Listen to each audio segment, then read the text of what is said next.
வேட்டை ரசம் சிறுகதை. லாரி கோவிலை அடைந்தபோது வெயில் உச்சத்தில் இருந்தது. மண்டையை பிளக்கும் இந்த வெயிலில் கிடாக்கடி சாப்பிட வரணுமா என சிலர் சலித்து கொண்டனர். அவர்களுக்கு தெரியும், கரியை கண்டுவிட்டால் இந்த சங்கடங்கள் எல்லாம் மறந்து போகும் என்பது. இருந்தாலும் சலிப்பாய் உணர்ந்தனர். வறண்ட சிலர் அங்கு சைக்கிளில் பெட்டியை வைத்துக்கொண்டு ஐஸ் விற்கும் சிறுவர்களிடம் தஞ்சமடைந்தனர். சில பெருசுகள் மரத்தடி ஓரமாக அமர்ந்து கொண்டனர். மல்லிகா தன் 2 வயது மகனை தூக்கி கொண்டு குளிப்பாட்டி வரச் சென்றாள். உடன் வந்த சொந்தங்கள் லாரியில் இருக்கும் சமையல் சமாச்சாரங்களை எடுத்துக்கொண்டார்கள். மல்லிகாவின் பெரிய அண்ணன் கருப்பையா பலி கொடுக்கப் போகும் ஆட்டையும் சேவலையும் லாரியை விட்டு இறக்கி அவர்கள் சமைத்து சாப்பிடுவதற்காக அங்கு வாடகைக்கு எடுத்த கொட்டகையின் அருகில் இருந்த மரத்தில் கட்டி போட்டான். மணப்பாறை அருகில் இருக்கும் வீரப்பூர் என்ற சிறு கிராமம் அங்கு வீற்றிருந்த மகாமுனியால் பிரபலமாக விளங்கியது. பல குடும்பங்களுக்கு மகாமுனியார் குலதெய்வம் என்பதால் தன் பிள்ளைகளுக்கு முதல் முடியிறக்கி கிடா வெட்டி சொந்தங்களுக்கு விருந்து வைக்க வீரப்பூர் நோக்கி மக்கள் வந்த வண்ணம் இருப்பர். விசேஷ நாட்கள் என்றால் கூட்டம் அலைமோதும். சுற்றிலும் வயலும் மலைக்குன்றுகளும் கொண்ட வீரப்பூர் மக்களுக்கு கோவில் நல்லதொரு வியாபார வாசலை திறந்து விட்டிருந்தது.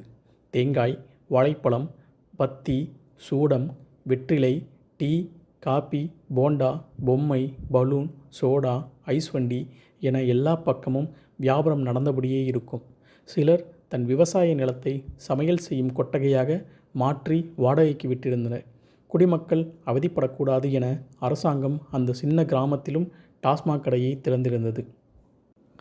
மல்லிகாவின் கணவன் கோபால் குடும்பத்திற்கு மகாமுனி குலதெய்வம் என்பதால் அவர்களது 2 வயது மகனுக்கு முடியிறக்கி காது குத்தி கிடா விருந்து சாப்பிட மல்லிகா வீட்டு சொந்தங்களும் கோபால் வீட்டு சொந்தங்களும் நிறைந்து கிடந்தார்கள். கருப்பையாவின் மடியில் குழந்தையை வைத்து மொட்டையடிப்பதாகவும் மல்லிகாவின் 2வது அண்ணன் சக்திவேல் மடியில் வைத்து காது குத்துவதாகவும் திட்டம். சக்திவேல் பல நாட்கள் வேலைக்கு செல்லாமல் குடி, சீட்டாட்டம் என திரிபவன். திருமணம் செய்து வைத்தால் திருந்துவான் என கருப்பையாவும் அவனது பெற்றோரும் அதனை முயன்று பார்க்க இப்போது சக்திவேலின் மனைவி வனிதாவும் அவனால் வேதனைப்படுகிறான். கருப்பையா மல்லிகாவின் குழந்தைக்கு அரை பவுனில் செயினும் சக்திவேல் சார்பில் சபையில் போடுவதற்கு அரை பவுனில் மோதிரமும் எடுத்துக்கொண்டான். இதற்கு கருப்பையாவின் மனைவி ரஞ்சிதம் கடுமையான எதிர்ப்பை காண்பித்தாள். குடிகார பயலுக்கு நீங்கள் எதுக்கு செய்யணும்? நானும் தானே உன் மவனுக்கு தாய்மாமே அப்படின்னு மல்லிகா கிட்ட அன்னைக்கு வீராப்பா கேட்டான். இன்னைக்கு செய்யட்டும், நீ எதுக்கு எடுத்து கொடுக்குற என பொறிந்து தள்ளினாள் ரஞ்சிதம். கூட பிறந்து தொலைச்சிட்டான், நீ போடி, உன் வேலையை பாரு, எல்லாம் தெரியும். கருப்பையாவிற்கு திருமணமாகி 10 வருடங்களாகியும் குழந்தை பேறு இல்லை. அதனால் சக்திவேலின் மகன் ஜெகனை தன் மகன் போல் பாசமாக பார்த்து கொண்டான். தோட்டத்தில் இருந்து திரும்பியதும் ஜெகனை தூக்கி கொண்டு கடைத்தெரு செல்வான். தின்பண்டம், விளையாட்டு பொம்மை என நிறைய வாங்கி தருவான். ஆனால் ஏதாவது ஒரு காரணம் சொல்லி கருப்பையாவோடு சண்டை போடுவதும் என் மவனை இனிமேல் நீ தூக்கக்கூடாது என விரைத்து கொள்வதும் சக்திவேலுக்கு வாடிக்கை. வீட்டு செலவுக்கு கூட சக்திவேலின் மனைவியிடம் கருப்பையாதான் பணம் கொடுப்பான். வனிதாவை பெண் பார்த்து முடித்தது எல்லாம் கருப்பையாதான். தன்னால் தான் இந்த பெண்ணுக்கு இப்படி ஒரு அவஸ்தையான வாழ்க்கை என்ற குற்ற உணர்வு முள்ளாய் அவனது நெஞ்சில் தைத்து கொண்டே இருந்தது. லாரியை விட்டு இறங்கிய எல்லோரும் ஒவ்வொரு வேலையாக பார்த்தபடி இருக்க சக்திவேல் மட்டும் அங்கும் இங்கும் அலைந்தபடி இருந்தான். அவனை கவனித்த கருப்பையாவிற்கு நன்றாக தெரிந்துவிட்டது அவனது நிலை கொள்ளாமையின் காரணம். இருப்பினும் அவனிடம் சண்டை போட வேண்டாம் என்று நினைத்து சமையலுக்கு தேவையான பொருட்களை சரிபார்ப்பதில் கவனம் முழுவதையும் செலுத்தினான். வனிதாவும் ரஞ்சிதத்திற்கு உதவியாக வெங்காயம், தக்காளி நறுக்கி கொண்டிருந்தாள். சிறுவன் ஜெகன் மற்ற குழந்தைகளுடன் விளையாடி கொண்டிருந்தான். சென்னையில் வேலை பார்க்கும் தன் அத்தை மகனிடம் சென்றான் சக்திவேல். என்ன மாப்பிள்ள, மாமனை கண்டுக்கவே மாட்டேங்கிற? அப்படியெல்லாம் இல்லை மாமா, நீ தான் வேலையாக இருந்த. நீ சின்ன பயலாக இருக்கும்போது தோளில் தூக்கி வச்சுட்டு சுற்றின வேண்டானா? இன்றைக்கி படித்து வேலைக்கு போனதும் மாமனை கண்டுக்கணும்னு தோணலை. எல்லாம் பெரிய மனுஷனாயிட்ட, இனிமேல் கண்டுக்குவியா? அவன் என்ன பதில் சொல்வதென்று தெரியாமல் நெளியும் போது, சரி மாமாவுக்கு ஒரு 100 ரூபா கொடு என்றான் சக்திவேல். ஐயோ மாமா, நீ பேசாமல் காசை வாங்கிட்டு போய் குடிச்சிட்டு வந்துட்டேன்னா காசை கொடுத்ததுக்கு பெரிய மாமா என்ன திட்டம். டேய், என் மவன் ஐஸு கேட்டான்டா, அதுக்கு தான் கேட்குறேன். ஏண்டா விசேஷத்துக்கு வந்திருக்கோம், இங்கே போய் மாமன் குடிப்பானா? அறிவில்லை எனக்கு. மாமா காசு தரேன், தயவு செஞ்சு இங்கேருந்து போகிற வரைக்கும் சரக்கை போட்டுறாத. சரிடா மாப்பிள்ள, குட்ரா. காசை வாங்கியவன் சிறிதும் தாமதிக்காமல் கூட்டாளி ஒருவனோடு டாஸ்மாக் நோக்கி நடந்தான். நல்ல நேரம் கடப்பதற்குள் முடியிறக்க வேண்டுமென்று மல்லிகாவின் மாமனார் கூற குழந்தையை தூக்கி கொண்டு மல்லிகா, அவள் கணவன், மாமனார், மாமியார் கோவிலுக்கு சென்றார்கள். கருப்பையா சமையல் கூடத்தில் இருந்த வனிதாவை அழைத்து சக்திவேல் எங்க என கேட்க அவள் உதட்டை பிதுக்கினாள். அவனும் தேடி பார்த்துவிட்டு அவன் இல்லாமல் போகவே கோவிலுக்கு ஓடினான். 2 நாட்களுக்கு முன்பு பெய்த மழையில் கோவிலை சுற்றி சேரும் சகதியுமாக கிடந்தது. மொட்டையடிக்கும் இடம் முழுதும் மக்கள் திரள்.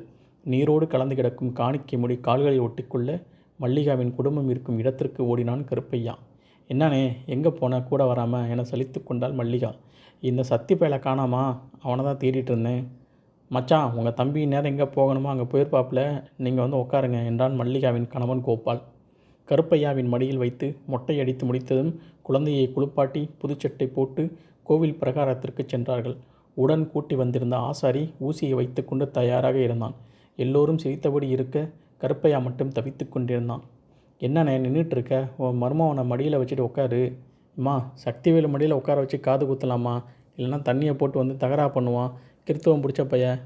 மச்சான் நல்ல நேரம் போயிடும், நீங்கள் வந்து உட்காருங்க, சத்திக்கிட்ட சொல்லிக்கிடலாம், அவர் தானே இங்கே இல்லாமல் போனார் என கோபால் சொல்ல, ஆமாண்ணே நல்ல நேரம் போயிடும் உட்காருனே என மல்லிகாவும் தொடர்ந்தாள். அரைமனதாக குழந்தையை மடியில் வைத்து கொண்டு உட்கார்ந்தான் கருப்பையா. காது குத்தி முடித்ததும் அவன் சார்பாக செயினை குழந்தையின் கழுத்தில் போட்டவன் மோதிரத்தை சக்திவேல் போடட்டும் என அதை மட்டும் பாக்கெட்டில் வைத்து கொண்டான். பிறகு ஆட்டையும் சேவலையும் பலி கொடுக்கும் இடத்திற்கு எடுத்துச் சென்றார்கள். மழையால் ஏற்பட்ட சகதியோடு பலி கொடுத்த ஆடுகளின் இரத்தமும் சேர்ந்து அந்த இடம் முழுவதும் வினோதமான வாசனை வீசியது. பலி கொடுக்கப்பட்ட மல்லிகாவின் கிடாய் அங்கேயே தயாராக இருக்கும் ஆடு உரிப்பவர்களால் 10 நிமிடத்தில் தோல், கறி, தலை, கால், குடல் என வகை வகையாக பிரிக்கப்பட்டு பாத்திரங்களில் நிரப்பப்பட்டது. சமையல் வேலை ஜரூராக நடந்து கொண்டிருக்கும் போது அங்கு வந்து சேர்ந்தான் சக்திவேல். குழந்தைக்கு மொட்டையடித்து காது குத்தப்பட்டது தெரிந்ததும் நேராக மல்லிகாவிடம் வந்தான். உன் மவனுக்கு மொட்டை அடித்து காது குத்தியாசா என நாக்குளறினான் சக்திவேல். நீ எங்கே போன, உன்னை எம்புட்டு நேரம் தேடுறது, அதான் நல்ல நேரம் போய்டும்னு முடிச்சுட்டு வந்துட்டோம். அதான் உங்கள் பெரிய அண்ணன் இருக்கார் எல்லாத்துக்கும், அப்புறம் எதுக்கு என்ன வர வச்சு அசிங்கப்படுத்தினேன். மச்சான் உன்னை தேடினோம்யா, நீ ஆளை காணோம், அதான் பெரிய மச்சானே 2த்துக்கும் உட்கார சொன்னோம் என்றான் கோபால். மச்சான் தெரியும்யா, கையில் 4 காசு இருந்தால் மதிப்பீங்க, நான் தான் ஒன்றும் இல்லை எப்படி மதிப்பீங்க. எல்லாத்தையும் அமைதியாக கேட்டுக்கொண்டிருந்த கருப்பையா, டே என்னடா விட்டால் பேசிகிட்டே இருக்க, விசேஷத்துக்கு வந்த இடத்துல இங்கே இல்லாமல் எங்கடா போனேன் என கத்தினேன். ஏய் உங்ககிட்ட பேசுனேன் என்னடா, ஒழுங்கு மரியாதை போயிடு, இல்லை அசிங்கப்பட்டு போயிடுவேன் என கூறவும், அண்ணே நீ உள்ளே போ, அது நல்லா குடிச்சிட்டு வம்புலுக்கும்னே வந்திருக்கு, நீ போ அந்தாண்ட என அவனை சமையல் கூடம் பக்கம் அழைத்துச் சென்றாள் மல்லிகா.